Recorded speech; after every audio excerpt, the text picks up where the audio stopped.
The broadcast is now starting. All attendees are in listen-only mode. Welcome to this morning's role play session with your host, Craig Proctor. Well, good morning, Andrea, and good morning, all of our coaching members and team members to our role play call. Today, you may stump me with any objection that you've heard, and we'll talk about how to handle those objections with logic. And we will remind you of the purpose of this script is to determine the motivation and the timing of prospects. We are not trying to book an appointment just because we can. We're trying to book an appointment only in situations where we actually should be booking an appointment. So the idea here is generate more leads than you could possibly handle, and then you're basically interviewing each prospect with the script. It's an interview.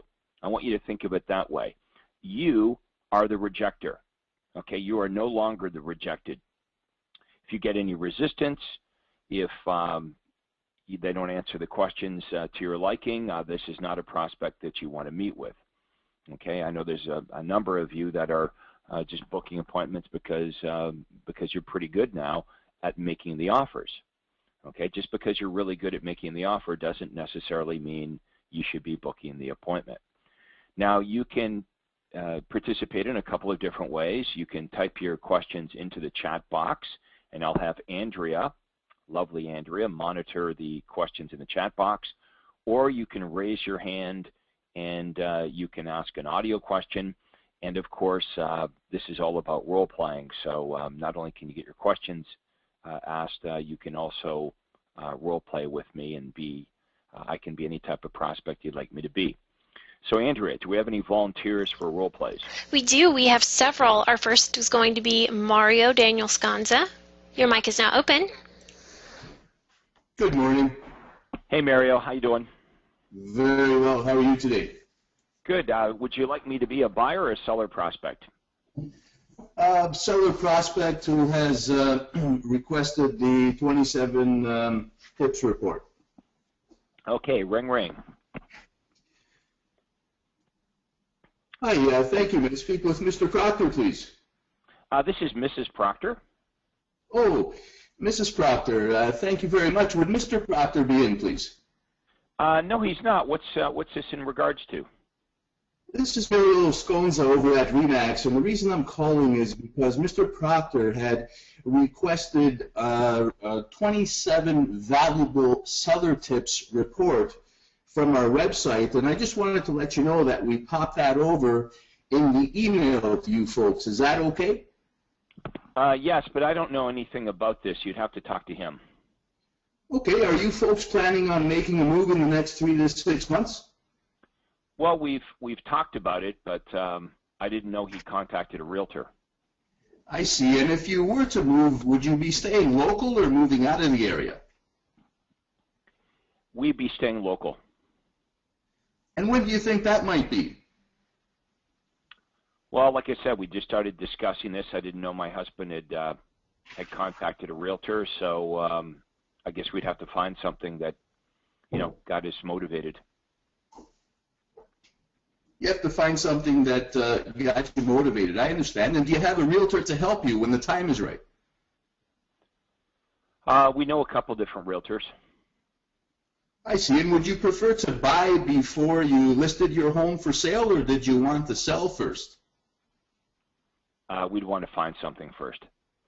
You'd want to find something first. Would you like me to email you daily updates, Mrs. Proctor, of homes that would match your home buying criteria from all the different real estate companies? Our list includes any bank foreclosures, company-owned properties, or other distress sales. It's a free service, and of course, you're never obligated to buy a home. Would that interest you? Well, since my husband contacted you, I think you better talk to him about that. Okay, now, when can we get together with yourself and your husband for about 20 minutes so I can take down exactly what you folks are looking for? Well, like I just said, you would need to talk to my husband. He's the one that contacted you, so I think you need to speak to him about that. Okay, well, if it's okay with you, I don't mind if you don't. We can arrange a tentative time to get together, And if we need to, we can always reschedule. However, at that point in time, we can get together with yourself and your husband, and we can go through everything you're looking for. I do have a form I fill out, and I'd like to have as good an understanding as you do about what you're looking for. Tentatively, yeah, you would need to book that appointment with through my husband. I'd need to book that appointment through your husband? Yeah, I mean, if he's the one that contacted you, if he's interested in meeting, you should be talking to him about this. Absolutely. I'd like to definitely talk to him about this. Now, is there a best number for me to call him at this moment in time? Okay, let's stop there for a second. Okay, first of all, Mario, every time you asked me a question and I answered, you repeated my answer. You don't need to do that. So when you asked me whether I want to buy first or sell first, I said, well, I think I'd like to, look around and find one first to get me motivated. And you said, oh, so you want to buy first and look around and to get motivated. Okay, so be careful of that, because you kind of sound like a telemarketer. When you ask a question, just listen to the answer. You don't need to repeat my answer back to me. It'll keep you on the phone longer, and really there's no purpose for that, right? So in this instance, I did this example on purpose because this happens, right? When your call, you ask for one, husband or wife, and the other one answers the phone, and the person that requested the information is not home. Here's what's going to happen. They're either going to play ball with you and answer your questions, or they're going to say, I'm sorry, they're not going to answer your questions, and they'll say, you're going to need to speak to my husband or wife. If they'll let you continue with the probing questions, if they'll play ball with you, then you should try to continue with the script, which is exactly what you did. That was good, because I said, well, you'll need to speak to my husband, and you went right into the qualifying questions, and I answered them. But if I didn't answer them, if I kept resisting, saying, look, you got to talk to my husband, you got to talk to my husband, you got to talk to my husband, you did the right thing. You finally said, okay, well, great. How do I reach your husband? Right? Like you're saying, I've got to speak to your husband, so he's not home. How do I reach him? What's his cell number? What's his work number? Okay, so I like the fact that you were, you tried to go as far as you could with the wife on the phone, but finally, when it come down to booking an appointment, she was resisting, saying, no, I'm not going to book the appointment with you. You've got to speak to my husband. Okay, so I think you did a pretty good job there. I felt a little bit pushed at the end, because I said, well, I couldn't book an appointment. You need to do that through my husband. And then you came back and said, well, when's a good time for us to get together? In other words, you really weren't listening to my wishes. So you might have pushed a little bit too hard at the very end.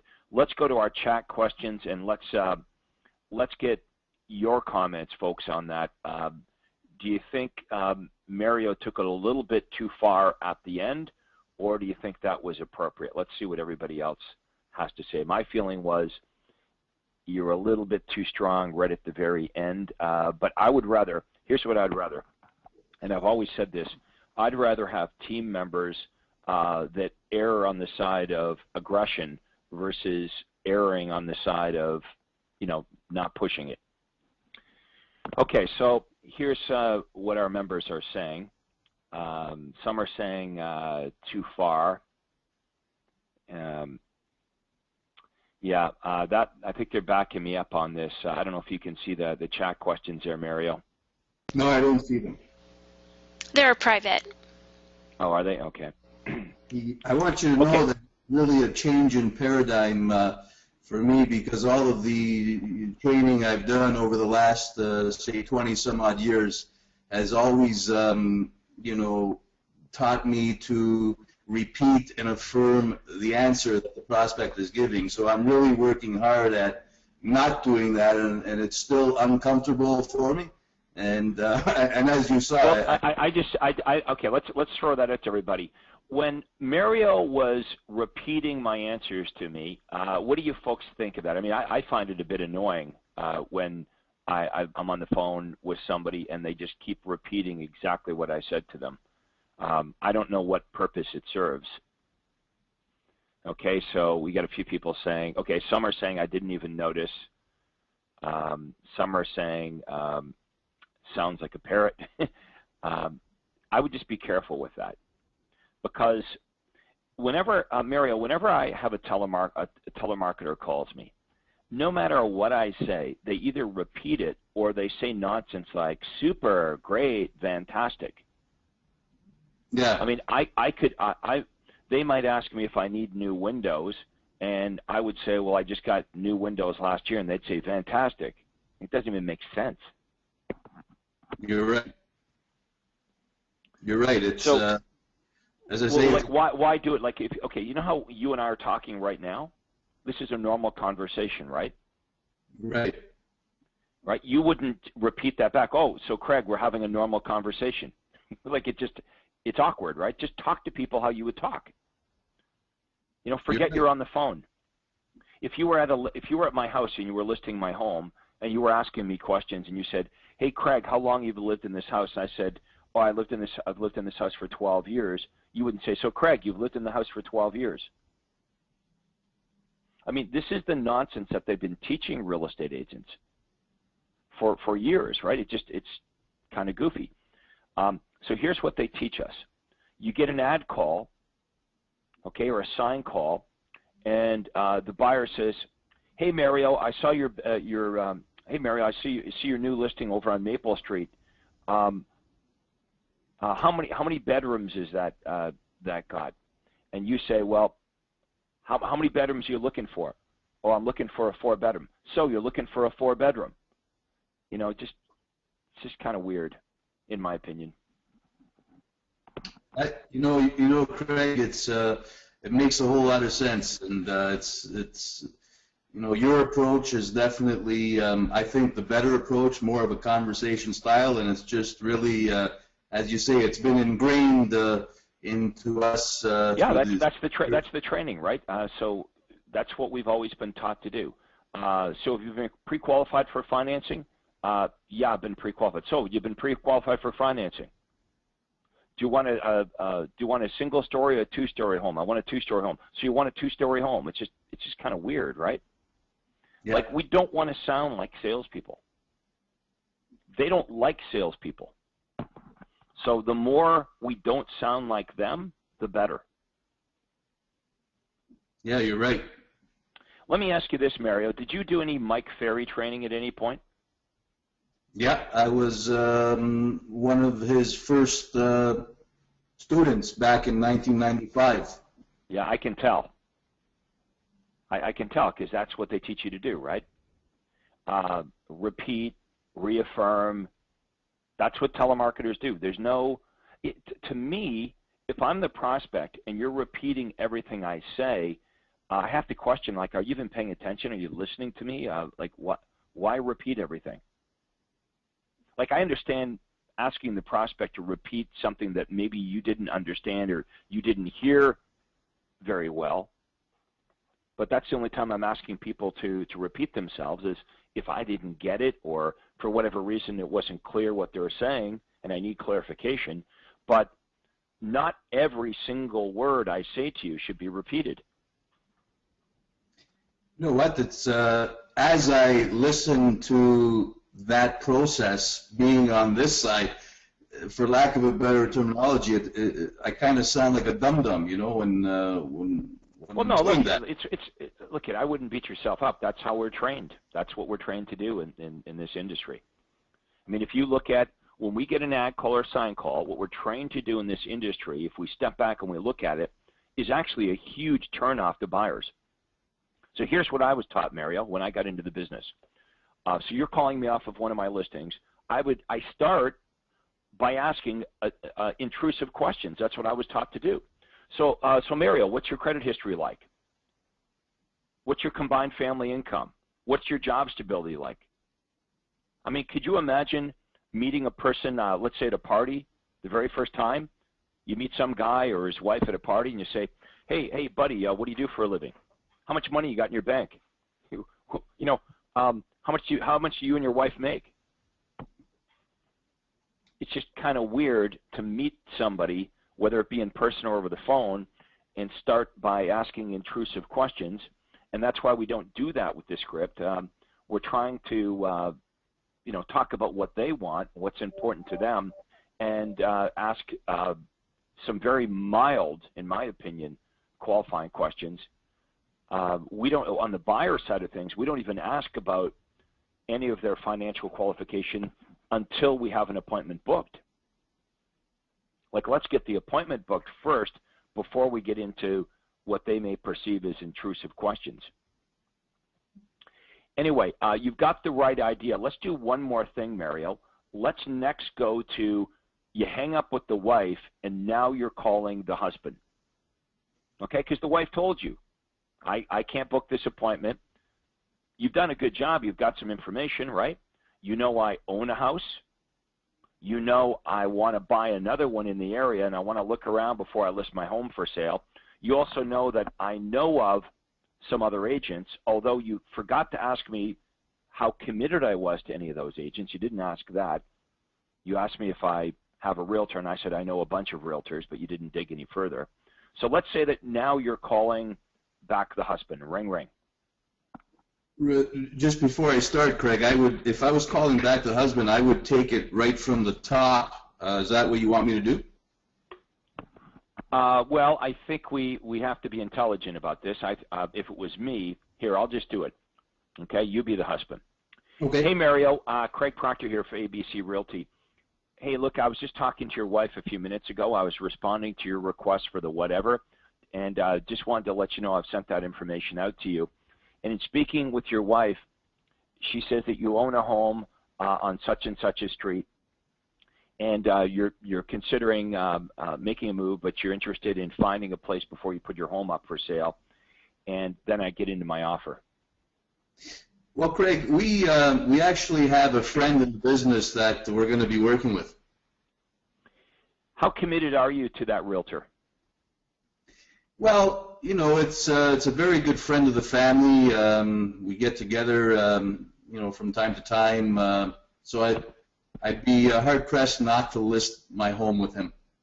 Well, a couple things that you might want to consider, Mario. First of all, there is a tremendous difference between what real estate agents do and how much they charge to get the job done. And it sounds like you value your friendship with this person. If things didn't go well, would that be uncomfortable for you?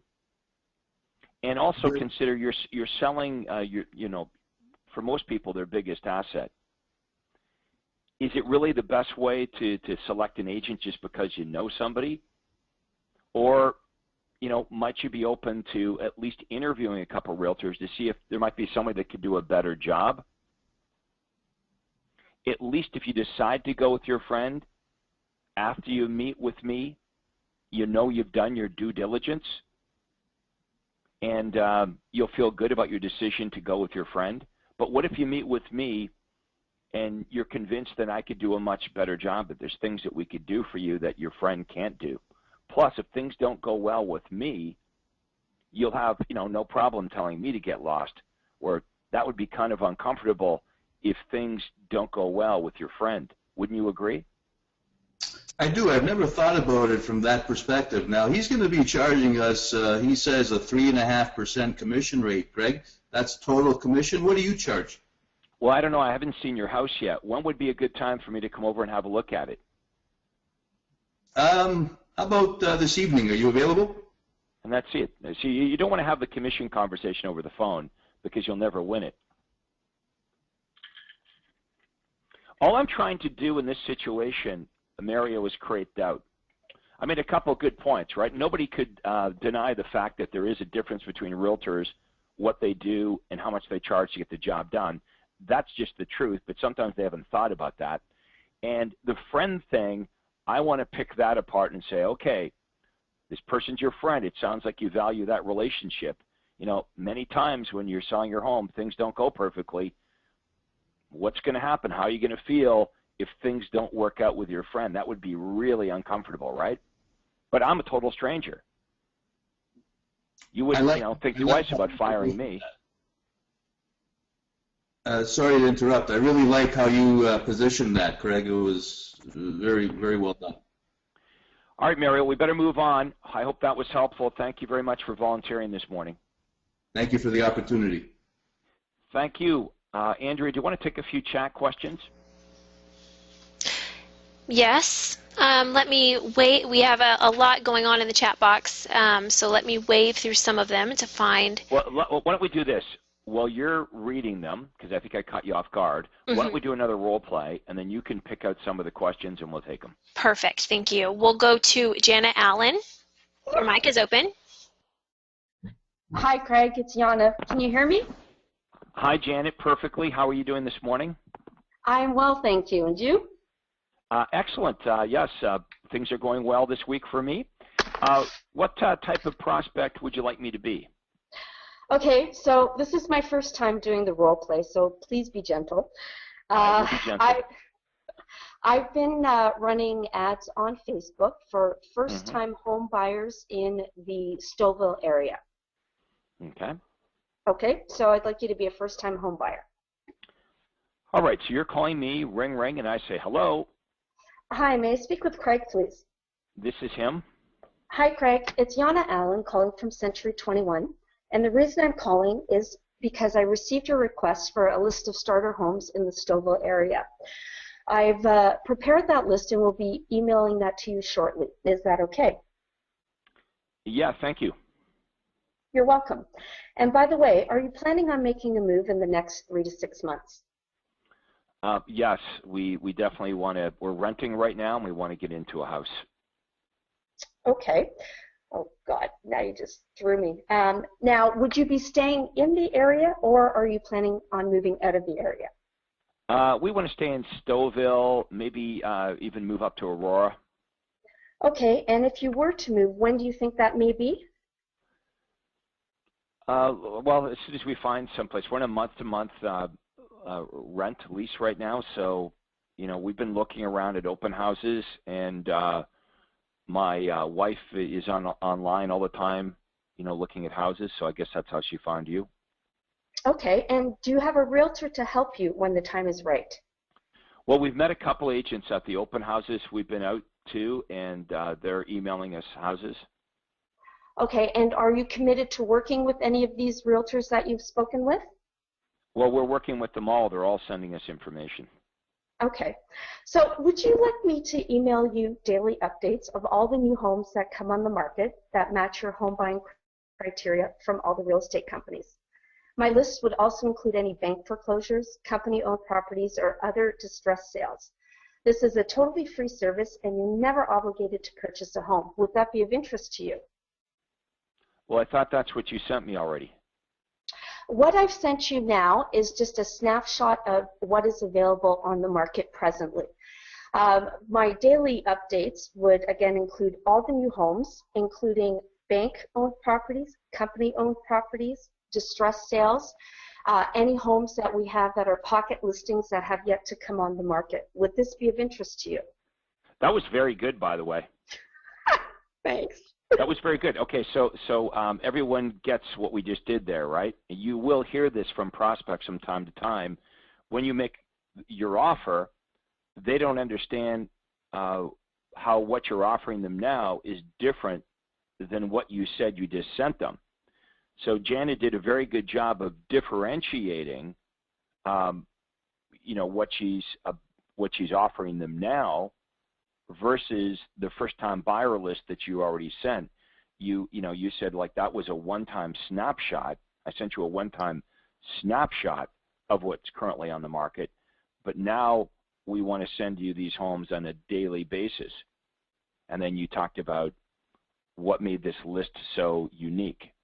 So repeat what made the list so unique again so everybody gets it. Okay, so my list would include all the new homes that come on the market, including any company-owned properties, any foreclosures, any distressed sales, and also pocket listings that are office holds that have yet to come on the market.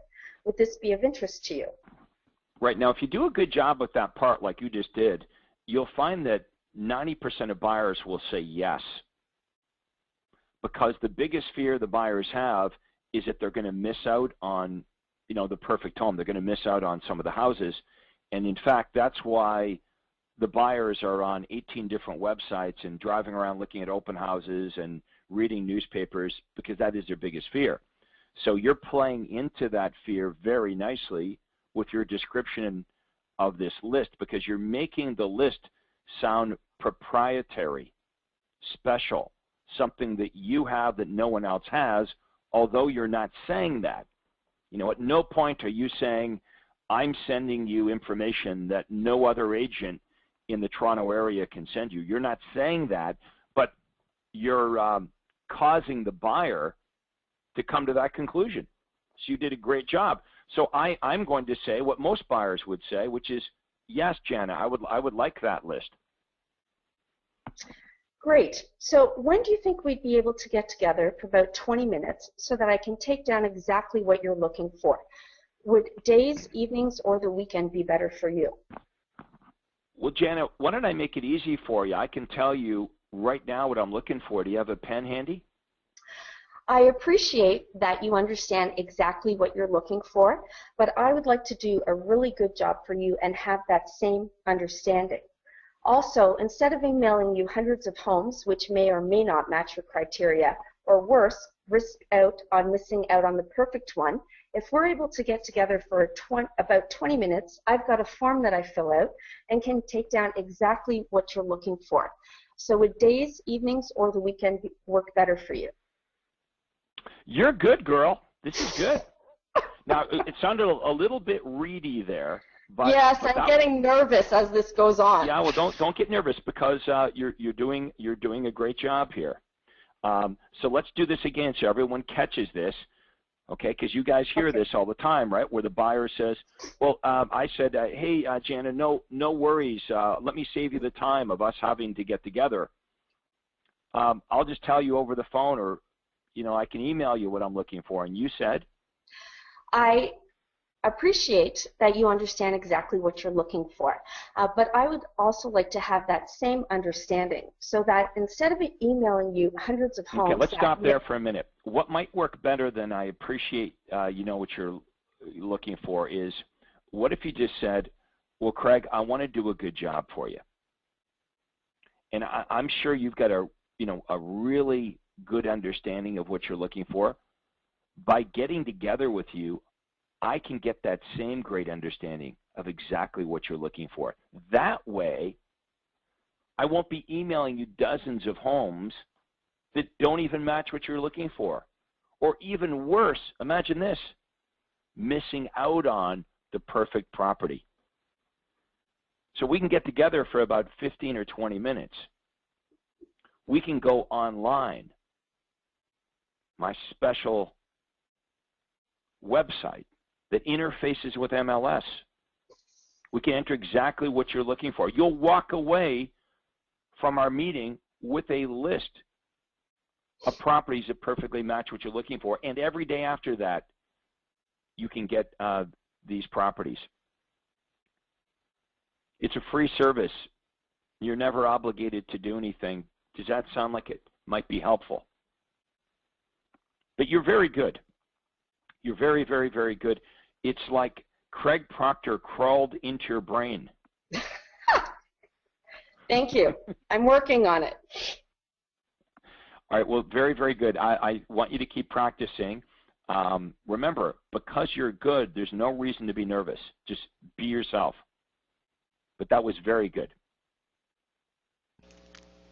Okay, we have a question from Jordan, and he says, how should I handle the phone calls when the prospect updated all of their information online already to include answers to all of the motivation and timing questions? Should I just ask again or simply confirm the answers? Just ask again. In most cases, they don't remember answering the questions anyway. And so what's the worst thing they could say? They could say, well, look, I already answered all that stuff.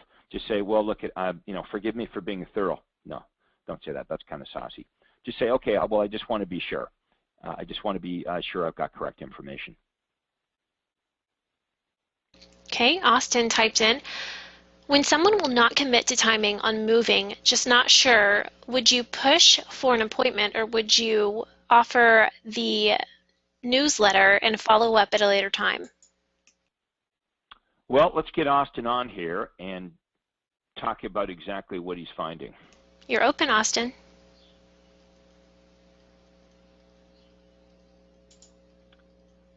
Austin, are you with us? I think we might have caught him off guard. If you're saying hello, just type in the chat box. Just know we can't hear you, just so we know. He's saying hello. Sounds like your mic is not working, Austin. All right, Austin, see if you can get that figured out, and we'll come back to you in a minute. Let's go to the next question. Okay, hold on just one moment. Okay, we have a member saying they also get nervous on phone calls. Do you have any tips on how to avoid this? Well, really nothing to be nervous about. First of all, they can't see you. Second of all, you're talking to people that don't know you, right? So, like, what's the worst thing that can really happen? You just got to pick up the phone and start making calls. Even if you don't like making calls, even if you're nervous, you can acquire these things. You can learn to be good at it. Do you know, when I first started public speaking, I was very nervous. It's not something that comes natural to most people. Now I can stand in front of a room of 1,000 people and it doesn't bother me. So how do you learn to overcome these fears? Just by doing it. Nothing to be afraid of here. And even doing role playing with me, there's nothing to be afraid of. In fact,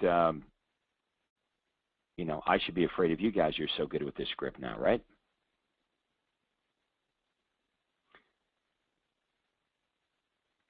All right, Michelle London's got a chat question here. When someone says a realtor they know will charge only 3% total, when you get together with them, how much will you say? Well, Michelle, I never like to base this discussion only on the fee.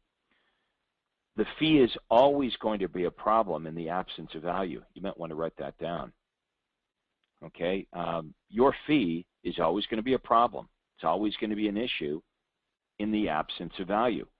So when we get together, I go through the entire presentation. Okay, and my job in the presentation is to make the fee that I charge either completely go away or make it less of an issue. But if there is no presentation, then you're quite right. The seller sees me the same as their best friend or any other agent for that matter. And I get that. If I was interviewing 3 realtors and I thought they were all exactly the same, none of the 3 were able to differentiate themselves, none of the 3 were able to convince me how they were going to get me a higher price, sell my home faster, do a better job, then all things equal, yeah, I guess I would just list with the agent that quoted me the lowest commission. So my goal on the phone is not to try to negotiate commission. That's the job of the presentation. My job on the telephone is to get the appointment. Sometimes I think you folks are trying to do too much over the phone, and you're trying to perhaps accomplish something that can't even be accomplished. You cannot successfully have this commission discussion over the phone. Just doesn't work. There's some things that are better left to in-person, face-to-face meetings. All right, let's do another role play, and then we'll go back to some more questions. We have Victor Chakudi. Your line is now open. Good morning, Greg. Hi, Victor. How are you this morning? Very good. Would you like me to be a buyer or seller? I would like you to be a seller, please. All right, ring, ring. Yes, good morning. Can I speak to Craig, please? Speaking. Craig, it's Victor from Remax. Following up to your request that you made for the home evaluation, and we've just popped it in the mail, in the email for you. Is that okay? Yeah, I didn't know this was coming from a real estate agent. Yeah. Now, are you looking to make a move between 3 to 6 months, Craig? We're thinking about it. Okay, and are you looking to sell your home first or buy first, Craig? I don't know. I guess we'd have to do both at the same time. Okay. Now, what you're saying is, are you looking to put your for sale sign on the lawn before you buy, Craig? No, we probably would want to find something before we put the for sale sign up. Okay, so you're looking to find something before you put the. Are you looking to stay in the area, Craig, or move out of the area?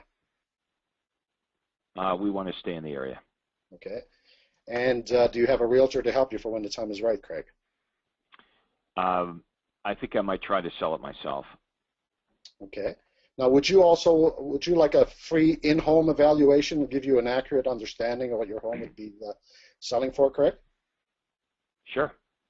Now, when can we get together so I can give you this evaluation, and while I'm there, I can also give you helpful tips that would, help you do, tell you what to do to get the most out of your home, and obviously things not to do with respect to going forward and selling your house. Yeah, well, like I said, we're going to sell it ourselves.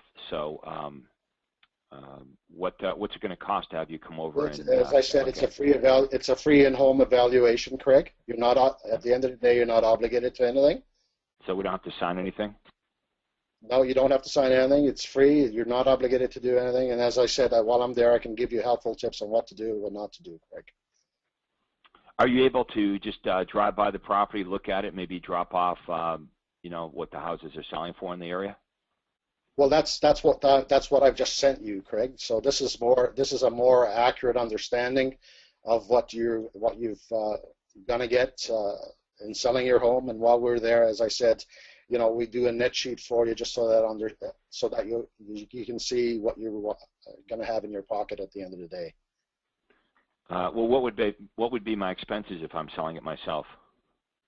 Well, obviously your expenses, if you're selling it yourself, you've got lawyer fees, and if another realtor comes in and gets you a buyer, obviously you'd have to pay the whatever that realtor is going to charge you.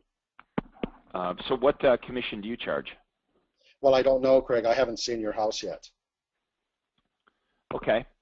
That was very good, by the way. All right, so I would agree to meet with you. Okay, so and so here's the thing. Yep.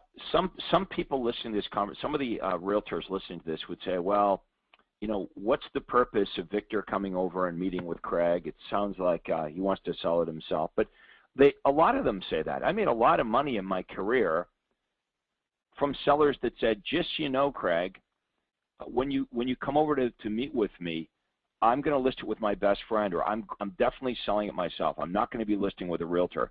I made a lot of money from people telling me that, and then I walk out of their house with the listing signed. I've got that same situation happening right now with a buyer seller. Right. So that's sort of akin to you walk into a retail store and the salesperson says, "Hey, may I help you?" and you say, "No, I'm just looking." That's just their defense mechanism. Lots of sellers would say, "Well, I'm going to sell it myself," even if they're like maybe even thinking about it. That's their defense mechanism, is I'm not going to list with a realtor, or I have a relative in the business. Well, a good sign is if you can get in the door, it's a good sign. Yeah, the minute you show them your presentation and what you've got to offer along with the buyers that you have and waiting, then they really understand that really, it's cost you money to get all these buyers to look, and obviously the presentation makes them understand the value of going with you. Absolutely. That's the job of the presentation. As you get better with the presentation, you folks will have that kind of confidence, because you'll have that experience of booking appointments like this, where maybe you were skeptical that there was any chance of getting the business, and then actually getting there and walking out with the listing. The more that happens, the more motivated you'll be to book appointments just like this one. I have little resistance on the move-up buyers who are buying from me, and obviously I'm selling their house right now. Sorry, say that again? I said I have little resistance a commission doesn't even come into play for the move-up buyers that are buying the house that basically you're advertising, buy this house, I'll buy yours. Right. It doesn't even, they don't even fizz on asking commission. All they're interested in is moving up to the house that you've got for sale. Right. Right. It's like when you trade in a car, you know they're probably ripping you off on your trade-in, right? Most definitely. Right. But you're so excited about the new car, you're willing to take that beating to make it happen. You're more focused on the new that you're going to buy. Right. Yep, I agree with that. All right, Craig, well, thanks very much, Victor. Let's go back to just a quick question, Craig. I've had some resistance. One example, for example, was a buyer that's looking to buy, and she wouldn't get into detail on the questions as I'm going down the USB. Yep. The script, I should say. And how would you treat that, Craig? She still wants me to call her back. She wouldn't play ball. She wouldn't answer the questions. She wouldn't. She says she wouldn't. She's not comfortable. The way she basically answered is, "I'm not comfortable giving you that." I went through every question in establishing motivation and timing, but I did get approval to phone her back. Yeah. Usually it's because they are really motivated and they don't want to lie to you, so they'd rather just not answer your questions. Do you see them opening up when you call them back at all, Craig? Yeah, hopefully they'll open up, and you're going to have to decide on whether it really depends on how much business you've got, right? If you've got a lot, like the way I always looked at it, Victor, was this. If I come into work on a Monday morning and I look at how many leads I generated over the weekend, and I've got a ton of people, I don't even know if I can get to them all. And I've got this one lady on the phone that won't answer my questions and doesn't seem to want to cooperate. I must say, if I've got lots of other buyers that will, she kind of goes to the bottom of my list. Well, thanks to you, that's my problem right now. Yeah, so we all have to understand this whole concept of opportunity cost. Well, right? When you're on the phone with one buyer, it means you're not on the phone with another buyer. When you're meeting with one prospect, it means you can't be meeting with another prospect. I'm getting too many leads, but I'm not complaining about. The other obviously is time management to get back to the future calls that you had promised to follow up with. That's right. You see, the longer you're in the program, here's what happens.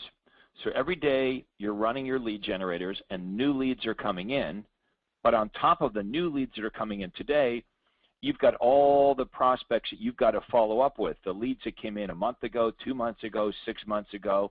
So this is what happens. Over time, every day we're getting new leads, and every day the amount of people you need to follow up with grows exponentially. So you get to the point where you say, holy cow, I can't do this all by myself. Well, I'm and when you get there, then you need some help. Yeah, I'm consistently trying to recruit right now. I do have an assistant, just trying to get few agents to come in. Well, the key is be good at everything, because you can't teach people how to do something that you're not good at. Most definitely. So once you're good at it, and it should be easy for you to recruit agents, by the way, when you've got the leads, right? Because how many agents in your marketplace are starving to death? And if you could call them up and say, hey, look, it's Vic here. Hey, I got this big problem here. I've got way too many buyer and seller prospects. And I was wondering if you might want to come and work with me and, help me follow up with some of these buyers and sellers that I can't get to. That's definitely where I am right now, Craig. Right, and you could have them come to your office, show the leads that are coming in, give them a backstage pass, show them, look, in the last week, here's how many buyers I've generated, here's how many sellers. Use some demonstration and you'll blow them away. I mean, you just said the biggest problem you have is you've got too much business. Well, that's the opposite problem of what they 99% of the realtors in they don't have any business. Yeah, I've met with a few. Some of them have been in business for 30 years, and it's sometimes hard to teach an old dog new tricks, though, Craig. Yeah, well, you might want to go with a puppy then. I don't have that much. Sometimes it is. Sometimes it's easier to go with somebody that's new and doesn't have any bad habits. And look, it really depends on their attitude. Yes, it does. Right. Even newer agents come in and are not able to learn and have bad attitudes. So I wouldn't generalize. I've had some very successful team members that were fairly new in the business, and I've had some old dogs that I've been able to teach new tricks to. Yeah. Thank you very much. Thanks, Victor. We better keep moving here. I'm going to go back to these chat questions here. Andrea, have you had a chance to read through them? I've read through some of them, but I've been waiting. Austin was able to connect, and I know we wanted to talk to him about his questions. So whenever you're ready. Okay, let's go to Austin, and then we'll do some more chats. Austin, you're open. Hi, this is Lynn. Good morning. This is Austin. It was Lynn's question. Hi, Lynn. Hi, Austin. Hi. Good morning. Okay, so Craig, I have a question. My question is, we get people that when we ask the question, if you were to move, would you be, the first question, making a move in the next 3 to 6 months, and they go, well, I don't know. I'm not sure. So we move on, and then that's called normal, by the way. Okay, so then we right? get... That's Lynn, that's you walking into the store, and they say, may we help you? And you say, no, I'm just looking. Okay. Because okay. remember, many of the ads that you're running are blind ads or less branded. In other words, the prospect had no idea that they were contacting a realtor. And when you call them back, you say, hey, Lynn and Austin here, the real estate agents. Are you thinking about making a move in the next 3 to 6 months?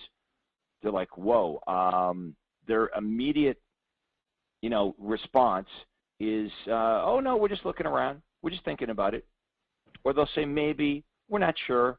So that's called normal. That doesn't happen sometimes. That happens the majority of times. But don't be fooled by that. Okay, so we get that, and we've been getting that a lot this week. And then we'll get to the question, well, when do you think that might be? And then again, we try to see if they can start opening up and clarifying that so we know where to go. And they said, well, still not sure. We're just in the thinking about it phase. And, we can't get them to say a time frame. Do we try to ask more questions at that point, or do we just... Lynn, if the perfect home came on the market, do you think you'd be in a position to act on it? Okay. What if they said no? Well, it's like, well, how much time do I want to waste with this person? Yeah, well, would you like to receive my free monthly newsletter to keep you in touch with what's happening in the market? You know what they might say? Okay, because they would sound dumb if they just said no. Like if you asked a prospect, you asked a buyer, hey, Lynn, if the perfect home came on the market, would you and Austin be in a position to act on it? Now, if you said no, it'd be probably followed up with an explanation as to why. You might say, well, no, because we just want to make sure Austin's company was talking about transferring some of the people at work, and we just want to make sure that that's not happening. We really don't want to move. We love it here. So even if the perfect home came on the market, between now and the end of the year, we couldn't do it until we find out about my husband's job status. That would make sense because now you know the why behind, why they can't pull the trigger. Right. Okay. And so then at that point, we would just go to the offer of the monthly newsletter and offer to follow back up with them. Right, because they're telling you, we don't know if we're going to do this because if my husband finds out he's transferred to Boston, then of course we're not going to buy another house here in Arizona. Right. Okay. Right. So but it's a great question to ask because it forces them to tell you why they wouldn't act on the perfect home. Right. So that question, if the perfect home came available, that question is really the question that forces them to give more information. Well, yeah, it just tells me, like, am I wasting my time with this person? If even the most perfect home came on the market and you're not in a position to act, I'd kind of like to know why. Okay. And the answer might be, well, because my husband and I, we just like to look at houses. Right. We have no intention of moving. That's great. Let me write that in my notes. Do not call this person ever again, right? Yes. Okay.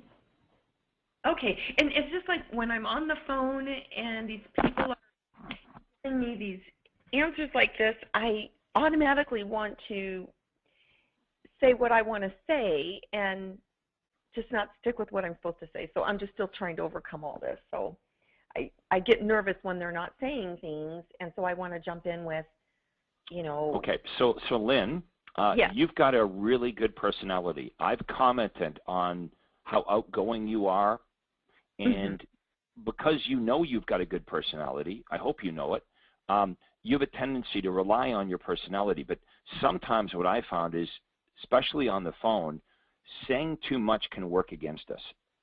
Yes. Yeah, okay, how about this? Can you relate to this? You're out on a listing appointment.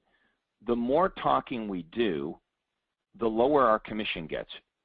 You know, we don't want to become too friendly with them. We want to kind of, you know, I make my points. That's why I stick to a script, because if I stick to the script, I know I'm going to get from point A to B in the most efficient manner. So let's, you know how you're like a friendly person, you're outgoing. Let's equate that to you're a really good driver. I mean, you used to be a race car driver maybe. You're really skilled at driving. But if you and Austin were taking a trip from Arizona to Boston, you would use GPS, you would use a map, and you'd want to get from Arizona to Boston in the most efficient manner, right? Right. Just because you were really good at driving, you wouldn't want to drive all over Hell's Half Acre on the way to Boston. So that's the problem when we get our personality in there, when you start to, you know, kind of talk to them. All of a sudden, it's not a 3-minute phone call anymore. It's a 15-minute phone call. And, you know, what are we really trying to do? So I think what you're trying to do, perhaps, knowing you and your personality, is because you've got a really good personality, you're trying to build a rapport and create a relationship over the phone. And I guess my answer to that would be, why do we care about creating a relationship with prospects until they become clients? Once they become a client, yes, but we don't want to spend 15 or 20 minutes on the phone and either like not get an appointment or get an appointment and find that they're not going to become a client. So for me, it's just about being efficient with my time. Yes. So you've got to, I don't know, Austin, maybe tie a string on Lynn's finger, and every time she goes off script, you can pull it. Believe me, Craig, we sit here and when one of us is on the phone, the other one is pointing to where we need to be on the script that's up on the wall. It's a big thing we've stuck up on the wall here. So well, here's where I think Lynn might have some trouble. So Lynn, let's do a quick role play here. Okay, perfect. Okay, so just go right. I'm going to show you an example of where I think you might, and others on the webinar here might get in trouble. So go ahead and start asking me the probing questions. Okay. Craig, are you planning on making a move in the next 3 to 6 months? Yeah, we're kind of thinking about it. Lynn, where do you live? Well, Craig, if you were to move, would you be staying in the area or moving out of the area? Oh, we love the area. Where do you and Austin live? What part of town are you in? And when did you think that might be, Craig? Well, okay, you've got to answer my question. But, I was trying to what okay, Muriel. So I'm trying to pull you off the script, right? I know. Okay. Because if you would have told me the area that you live in, I would go on about, oh, I love that area, and oh, I've got friends over there. Do you know the Johnsons? Right? They've got 3 kids, and the oldest boy's a really good football player. You see the problem? Yes. Okay, so was I doing the right thing by just keep going to the questions? Well, you've got to, okay, no, you can't ignore my questions. You've got to answer the question. Say, we live here, and then go right back to the script. Okay, yeah, I think that's where you have problems is you see, the prospects believe it's their job, They think it's their job to pull you off the script, right? They're just going to talk about whatever they want to talk about. Your job is to quickly answer it. Don't be rude. Quickly answer the question and bring them right back to the script by asking the next question. Okay. Okay, so can I try it again? Okay, let's do it again. Okay. Are you folks planning on making a move in the next 3 to 6 months? Yeah, we're sort of thinking about it. Okay, and if you were to move, would you be staying in the area or moving out of the area? Well, we want to stay sort of in this general area. Where do you live? Oh, we live in the local area. And when do you think that might be? Yeah, what street are you? Like, we're wondering about other different areas. Do you like the area you're in? Yes, love the area. Have they got good schools over there? Mm-hmm. Yeah, they do. And Craig, do you have a realtor to help you when the time is right? No, we don't have any realtors. I mean, the only realtor we know lives in your area. Do you know the Johnsons? You know, I do know the Johnsons. Okay, so you're getting the idea. Yeah. So your biggest concern will be when you get another Lynn on the phone.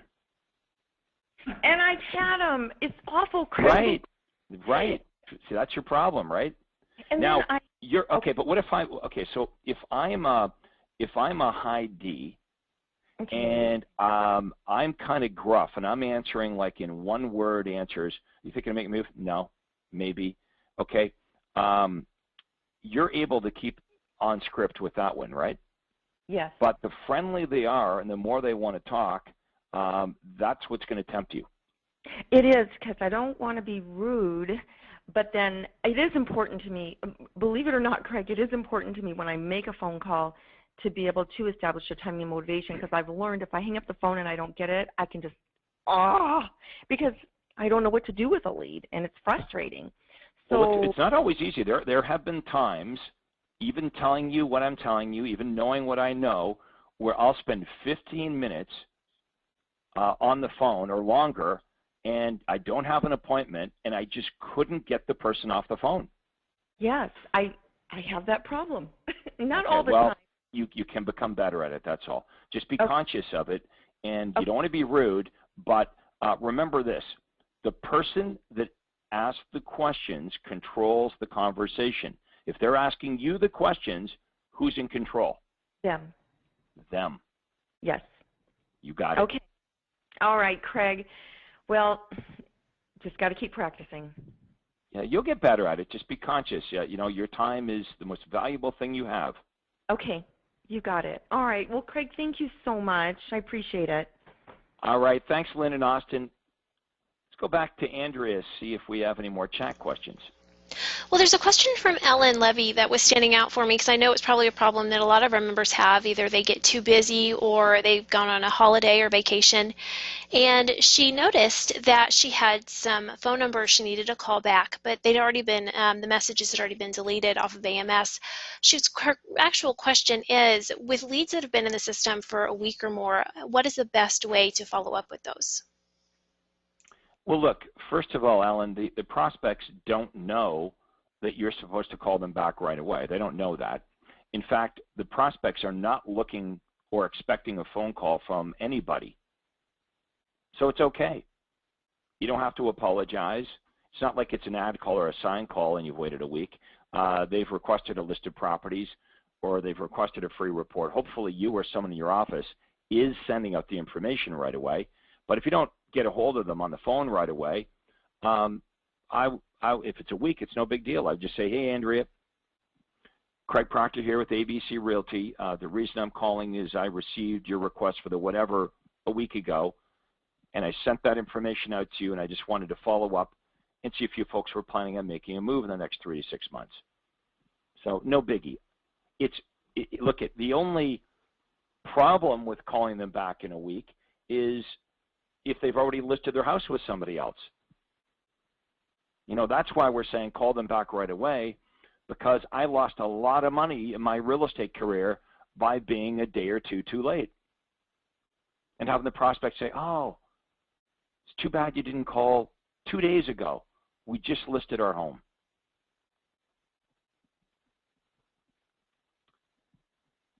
Next question. Okay. Emil is typing in, where can I find or will you review the most common objections and then state your most common responses? They are on the site. I just don't know where they are. Do you, Andrea? I was looking for those, and they used to, oh, here they are, buyer-seller objections. Right at the top like a good place. of Let's the click on that. dashboard. Click it. Yeah, And then see what happens. Couple pages of seller at the bottom and a lot of buyer objections. Okay, so there's a bunch of buyer objections, a bunch of seller objections. So there you go, everybody. Remember, there's not that many of them. Why not just learn how to handle them, and then if you know how to handle all the objections, you'll be a lot more confident on the phone. Okay. Let's see, we have a lot of questions about commissions, very specific questions. Is that something you'd like to address, those types of questions? I'm not sure if you'd seen those or not. Well, the problem is when I'm doing the talking is I can't do the reading. Right. Now, when James is here and he's talking, I can do the reading and the other way around. But why don't you pick some that stand out to you and I'll answer them. Okay. This is from Michelle. I had a potential client who loved the presentation but still wanted 3% total commission. They saw the value but wanted the discount nonetheless. How would you handle something like that? Well, they all want that. That's called having your cake and eat it too, right? Everybody wants to drive the expensive car, but, you know, pay the inexpensive car price. I think there's a couple of techniques. First of all, the list to sales ratio, if you've got a very good one. So for example, my list to sales ratio, that bar graph demonstrated that my property sold 2 to 3% more than the real estate board average. I want to take the seller's focus off what they pay and instead take their focus, get them to focus on what they're going to receive in their pocket. You know, I might say this, well, Andrea, it sounds like you're more concerned on what I'm going to get paid versus what you're going to get paid.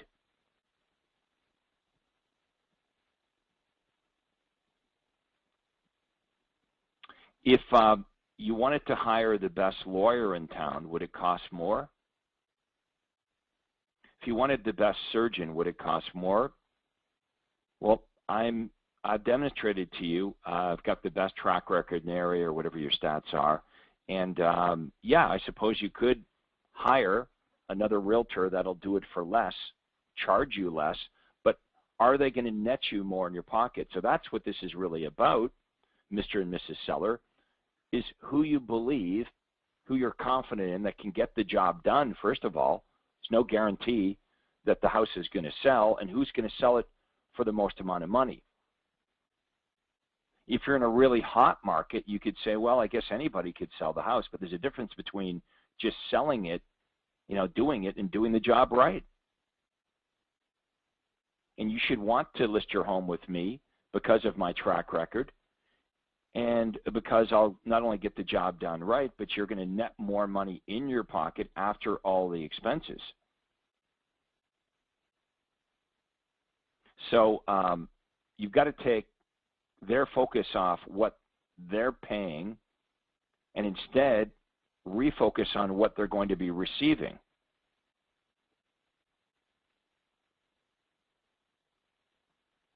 Does it always work? No. If you guys think that 100% of sellers that I met with after listening to the presentation said, okay, we'll sign up with you and we'll pay you 6% when the other realtor is offering 3%. It didn't always work. What's the ratio? 9 out of 10. I was able to get 9 out of 10 sellers I met with signed to a listing agreement and 9 out of 10 buyers. That's pretty good. But there was always 1 in 10 that, for whatever reason, they didn't list with me. You're not going to get them all. All right, and the attitude's just got to be next. That's when you want to say, well, it's a good thing I'm in the Proctor program and I've got all these leads. And if you don't have a lot of leads, then you want to focus on, I need to have a lot of leads because some sellers are better than other sellers, and some buyers are better than other buyers. Or better said, as I said at the super conference, some of them are jerks. And I don't want to have a business that's dependent on me having to work with difficult prospects, prospects that don't value what I offer and aren't going to pay me what I deserve, regardless of my track record or all the great things that I offer. So don't worry so much about the 1 out of 10. You're not going to get them all. Next question. Well, and Craig, I'm glad you went into that because that's a really good segue into this question that I'm looking at now, and it's at what point do you decide that the prospect is being too uncooperative and you just need to move on to the next lead? Well, that's in direct proportion to the number of leads I have.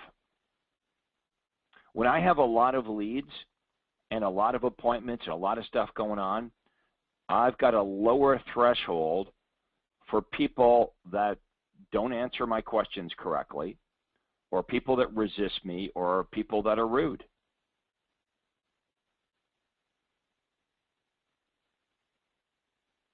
Right? So the more clients I have that'll do things my way, the less tolerance I have for people that won't.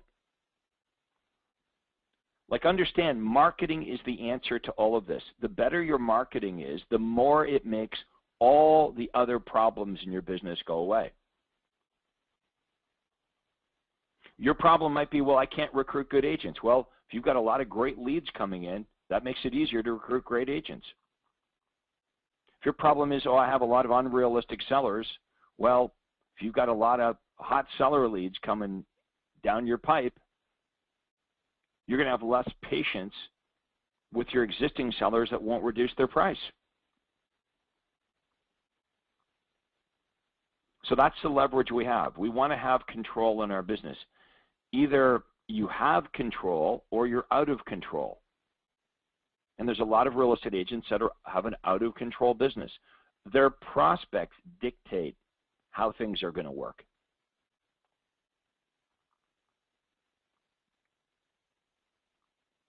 Next question. Okay. I'm trying to find questions that we haven't already addressed. Give me just 1 second. Okay, what about... Role play while do you want to do another role play while you're looking at them? Well, or? I have one that just popped back up that I remembered I was going to ask for our member. When would you leave a voicemail or send an email if you cannot reach the prospect by phone? Well, in my eyes, that's a Hail Mary. Right? Because if I leave them a voicemail, I can't ask them any of the probing questions. The cat is out of the bag now as to why I'm calling them. I mean, what's my message going to say? Well, the reason I'm calling is I received your request for the blah, blah, blah, and I just want to let you know I sent it out. So if I call them after that, they might say, well, you already told me that. You left a message saying that you'd sent out the information. I haven't had much luck at getting prospects to respond to an email or a voice message. That's all. Like, I just haven't had much luck getting them to call me. If I can't speak to them, I can't use the universal callback script. I can't ask them the probing questions. That means I can't determine their motivation and timing, and I certainly can't book an appointment. So it's a Hail Mary. If I've called them several times a day for several days or a week or two, I'm ready to give up. I got nothing to lose at that point. So send them an email. Leave them a voicemail message. There's a couple things you could do to kind of entice them, trick them, compel them into calling you. I like what Lester Cox does in Phoenix. He'll send them an email or leave them a voicemail saying, I've been trying to reach you. It's Lester here from ABC Realty. Received your request for the whatever. Sent that information out to you. I've been trying to reach you for the last couple of days. If you give me a call back by 5 p.m. today, I'll give you a certificate for $500 off your closing costs. So please give me a call. I'll be here till 5 o'clock today, and my phone number is. But even that doesn't get, fantastic results. Could it be this? Could it be that the people we can't get a hold of are doing this on purpose? They don't want us to reach them. That's why they purposely give us false information. The phone number is wrong. Okay, they don't pick up the phone. There's going to be people like that. Again, I have never said you're going to reach 100% of them. You're not. I never did. You see, we have a bad habit sometimes of focusing on the exception. Some of the people are rude. It doesn't make all the people rude. Some of the prospects have a relationship with an agent, and they're never going to work with you. It doesn't mean they're all like that. Some of them are difficult to reach. It doesn't mean they're all difficult to reach. Some of them are rude. It doesn't mean they're all rude. And again, that's why we need lots of leads. Because if they're any of that, I want to be able to say next and move on. If they're rude from the get-go, they're difficult from the get-go, pretty good indication as to what the rest of that relationship would be like all throughout the transaction with that prospect. And if I've got my choice, and you all do, why would I choose to spend my working days with people that aren't going to respect me, they're going to fight me, they're going to be rude? Just, I don't have to. So why would I do that?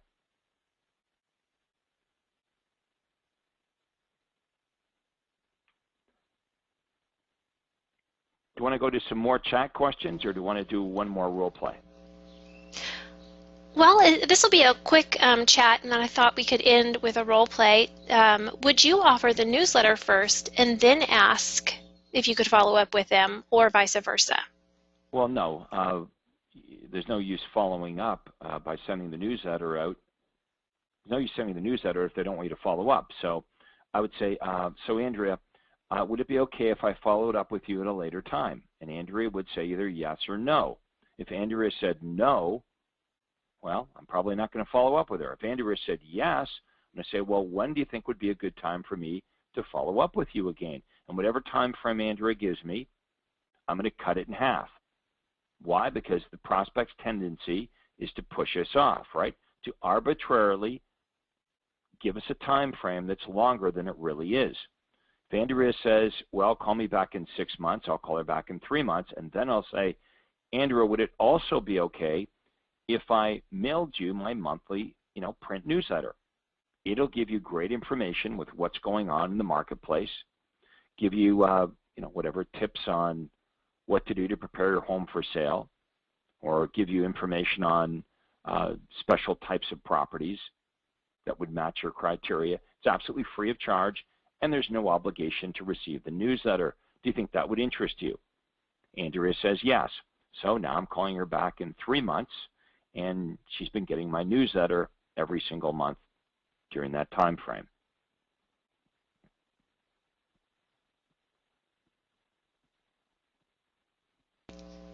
Are you ready for the final role play today? Yep, let's do one more role play, and then we'll wrap it up. No, before we do that, we better talk about the ad clinic tomorrow, Andrea. Yes. We have an ad clinic tomorrow. As always, Friday morning at 8 a.m. Pacific, 11 o'clock Eastern Time. So please, please upload your marketing with results. You're good, you're bad, you're ugly, so we can see everything our members are doing and what they're having success with. The good, the bad, and the ugly. Well, I hope we don't get any ugly ads in there. But if you're having success, that doesn't mean we can't make it better. And if you're not having success, can I tell you something that won't help you? Doing what you're doing now. Too many of our members, and you know this is true, Andrea, keep doing the same thing, yet complaining it doesn't work. Well, why would you keep doing something that doesn't work? when you can show us what you're doing, and we can give you some alternatives to that, or help fix what you've got, or maybe whatever you're doing should be completely abandoned and replaced with something else. But there's no need to struggle in this program. You know that there's people in the program that are doing really, really well, lots of them. So why don't we just figure out what they're doing so you can do the same thing? If it's not working, there's a reason why. Just like when an airplane goes down, there's a reason why. Pilot error, mechanical error, could be the weather, it could be terrorism, but there's a reason why. So there's a logical system. If you're not generating leads, there's a logical reason why, and there's a logical fix to that. That's what the iClinic tomorrow is all about. So yes, please upload your ads. We'll look at as many as we can. All right, we're going to finish this up with one last role play. Who's it going to be? Now, this member was very eager. Afshin, your line is open. Afshin, Nuhi, your line is open. Not too eager. Not too eager. Maybe next week we'll go on to Ernest Van Glan. Your line is open. My buddy Ernie. How are you, Craig? Good. Hey, I'm looking forward to seeing you. I will be in Tampa, Florida on Tuesday. No, Wednesday. Well, I actually fly in Tuesday. So, hey, folks, if you're in the Atlantic City area, I'm going to be speaking on Tuesday in Atlantic City at something called the Mastermind Summit. And then I jump in an airplane from Philadelphia and I head down to Tampa. And Ernest and Debbie and a few others, we're going to do a little seminar there for realtors in Tampa. And that's on Wednesday. And then I drive. I've got a little rental car there. I'm going to drive down to Naples, Florida, do that on Thursday, and then up to Sarasota on Friday. So the west coast of Florida next week. All right, Ernest. So let's do a role play here. Do you want me to be a buyer or a seller? Buyer. Okay. Ring, ring. Hello, is Mr. Proctor there, please? Speaking. Mr. Proctor, this is Ernest Van Glan from Exit Prime Realty. And the reason I'm calling, I received your request for a report on how to avoid mistakes when moving up to a larger home. And I just want to let you know that I popped that into mail for you. Is that okay? Yeah, thank you. Are you folks looking to make a move in the next 3 to 6 months? Yeah, we're thinking about it. Okay, and are you currently renting or do you own your own home? Well, our report is about moving up to a bigger home, so yes, we own one. Okay, and are you planning on staying in the Tampa Bay area or are you looking to move outside the area? Yeah, we're looking at either Tampa or St. Pete.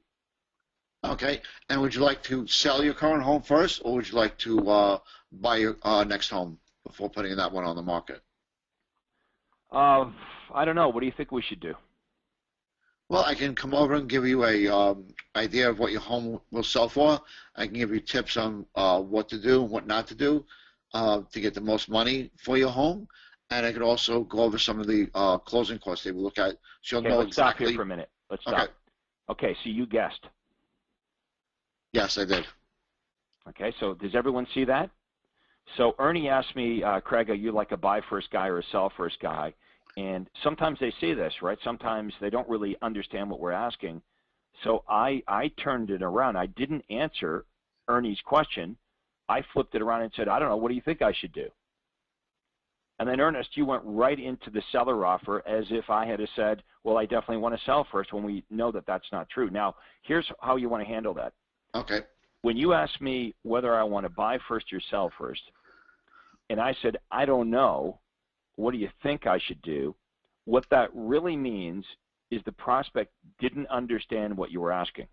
Okay. It just means you got to go back and with more detail. And you might want to say, well, Craig, what I meant by that is, would you prefer to look around at homes in Tampa and St. Pete before you put the for sale sign on your property? Or would you prefer to get your house up for sale and kind of get an idea as to what it's going to sell for before you go out and get excited about another property? Now I get it, right? Right. Now they're, oh, okay. Because they're always going to have a preference. If they understand the question you're asking, they're always going to have a preference. So in this case, I'm going to say, well, I'd actually like to look around and find something before I get my Tampa Bay home up for sale. Okay. See, now that you know that, you can see you were going in the wrong direction because that's not where my head's at. And you might have made an awesome seller offer, but it falls on deaf ears because that's not where my head's at. I'm a buy first guy. Right. All right, so knowing that I'm a buy first guy, now what? Okay, let's see what we're going to back up to. And if you were to move, when do you think that might be? Well, like I said, you know, we want to do something probably over the next 3 to 6 months, and we want something bigger in Tampa Bay or over in St. Pete. And do you have a realtor to help you when the time is right? The guy that sold us his place has been in touch. He came over and gave us an evaluation a week ago. And are you 100% committed to that realtor? I don't know. I thought his price was kind of low. Okay. Would you like me to email you daily updates of homes that as they come on the market based on your buying criteria? My list includes homes from all the real estate companies. They include foreclosures, distressed sales, even some for sale by owners, builder closeouts. Would that be of interest to you? Well, I think that's what the other realtor is sending us. He's emailing us the homes every day. Well, I don't know what the other realtor is sending you, honestly, but our list includes some hard-to-find properties, including pocket listings, for sale by owners, builder buyouts. Do you think that would be of interest to you as well? Okay, you forgot to say free of charge and no obligation. Okay. Okay. Now, if I'm the buyer, what am I thinking? I'm thinking, well, okay, the buyer's biggest fear is what? Missing out on something. Missing out on something. Okay, here's what I'm thinking. Well, the other realtor that sold us the place, I've already told you I wasn't too happy with his price. Right. He's emailing me properties, but you know, this list that Ernie has, that sounds kind of like unique, and I don't know if I'm getting those properties. And to get the properties from Ernie, he said it's free and it's no obligation. You know, what the hell? I might as well get his too. Right. That's what they think, right? Like, hey, no downside here, right? That's how you presented this. No downside. Right. Okay. Yeah. I'm thinking, what the hell? I'll get your list too. Okay. And Craig, when do you think it might be a good time for us to get together for 20 minutes? This way I can take down your exact buying criteria. It's absolutely free of charge and obligates you to nothing. What works better for you, mornings, afternoons, or evenings? Well, I can tell you right now what we're looking for, and I proceed to tell you. I start telling you about it. Okay.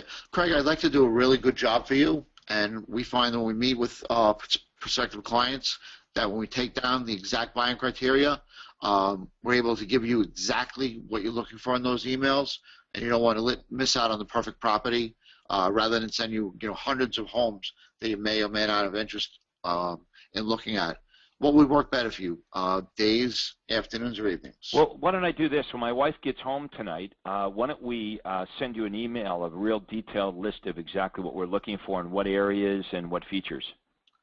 Well, Craig, like I said, I'd like to do a really good job for you. When we meet face-to-face, like I said, it's no obligation to you. And meeting with you and your wife, we can take down your exact criteria. And like I said, you may miss out. You know what might be helpful here, Ernie? What? Give me an example of something that shows off your expertise. Okay. Okay, so let me give you an example. Okay, yeah. Okay, so Ernie, when we get together, we can have a really detailed discussion about things that are important and things that might be eliminators for you. So, for example, Ernie, would you be interested in homes that have aluminum wiring? Of course not. Right. So now you're creating doubt. Right now the buyer's like, hell, I wouldn't have thought of typing that up and sending it to Ernest. What about homes that have or had formaldehyde insulation? Definitely not. Right. You see what we're doing now? We're shaking the confidence. These are examples of why now the buyer. Now I'm not so confident. Right now I'm thinking, hell, you know what? Maybe it is a good idea to sit down and talk to the realtor because I wouldn't have typed that out on my list. And, the realtors could be sending me homes with aluminum wiring or formaldehyde insulation or houses that had fires. or down here in Florida, houses that have repaired or unrepaired sinkholes, Right. settlement issues. Right. So that's how you shatter their confidence. Right. And you Gotcha. see now, Craig, just in a couple minutes, you can see on the phone, we've revealed a few things that are really like important eliminators. So Right. you can imagine, the kind of discussion we could have in 20 minutes. Right. That's good. That's a good tip. Right. That's Because now really the good. appointment makes sense. Right. Definitely And makes sense. let's all go back to the obvious here. Okay. If you were my dentist, I would take time off work, drive a half an hour from work to go get my teeth cleaned. Okay, to get my teeth cleaned. So Yeah. the whole idea that I won't take 20 minutes to drive over to your office to talk about the biggest thing I'm ever going to buy in my life, we know it's nonsense. It's Right. just an excuse. It doesn't even make sense. But if they're not going to meet with us just because we want them to meet, all we have to do, and we did a good job here today, is demonstrate the importance of the appointment, that the appointment makes sense. See, what does the prospect believe? Why does the buyer, in this case, why do they think you want the appointment? To sign you to a contract or get some money out of you. Exactly. That's what they believe. So unless we're able to demonstrate some value to this appointment, that's what the prospect's always thinking is, oh, I know what's going to happen. Ernie's just trying to trick me to come to his office, and then he's going to get me. Right? So Yes. I'm saying, well, I could just, tell you over the phone, or my wife and I tonight when she gets home from work, could email you this really detailed list. You're saying, well, look, here's why it's important we meet. Okay, I want to know exactly what you're looking for so we don't miss out on anything. Make sure you harp on that, because that's the Right. big fear. Also, there'll be certain features in properties or certain situations that may eliminate some properties or may not. Right.